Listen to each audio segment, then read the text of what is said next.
ప్రజలంతా సుభిక్షంగా ఉండాలని ప్రతి ఏటా ఆషాఢ మాసంలో శాకాంబరిగా అలంకరించి పూజలు చేస్తున్నట్లు శ్రీ కామాక్షి అమ్మవారి ఆలయ చైర్మన్ అరటికట్ల రామ్మోహన్ రావు రాంబాబు తెలిపారు. కాకినాడ సినిమా రోడ్లో గల శ్రీ కామాక్షి అమ్మవారి ఆలయంలో కమిటీ సభ్యులు మీడియా సమావేశం నిర్వహించారు.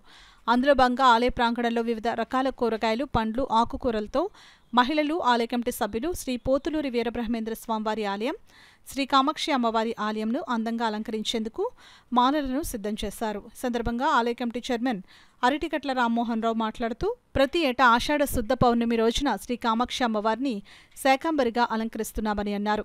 ప్రజలంతా సుభిక్షంగా ఉండాలని ప్రతి ఏటా శాకాంబరి అలంకరణ చేస్తున్నట్లు వెల్లడించారు. పౌర్ణమి సందర్భంగా శ్రీ కామాక్షి అమ్మవారికి ప్రతి నెల జరుగు నవవరచిన పూజ మరియు శ్రీ కామాక్షి అమ్మవారికి శాకాంబరి అలంకరణ కాయగూరలతో అలంకరించడం జరుగుతుంది.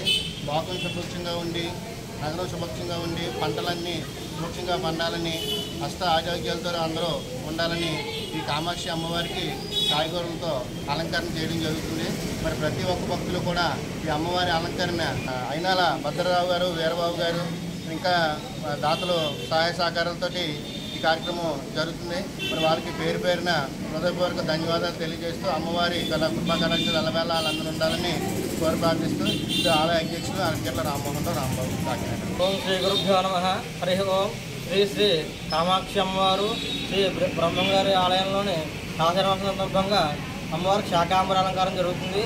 అలాగే రేపు పౌర్ణమి సందర్భంగా అమ్మవారికి నవరాత్రి పూజ కార్యక్రమం జరుగుతూ ఉన్నాయి. కావున 50 మంది భక్తులు కూడా అమ్మవారు దర్శించుకుని అమ్మవారి కృపా కటాక్షాలు పొందకోరుతున్నారు.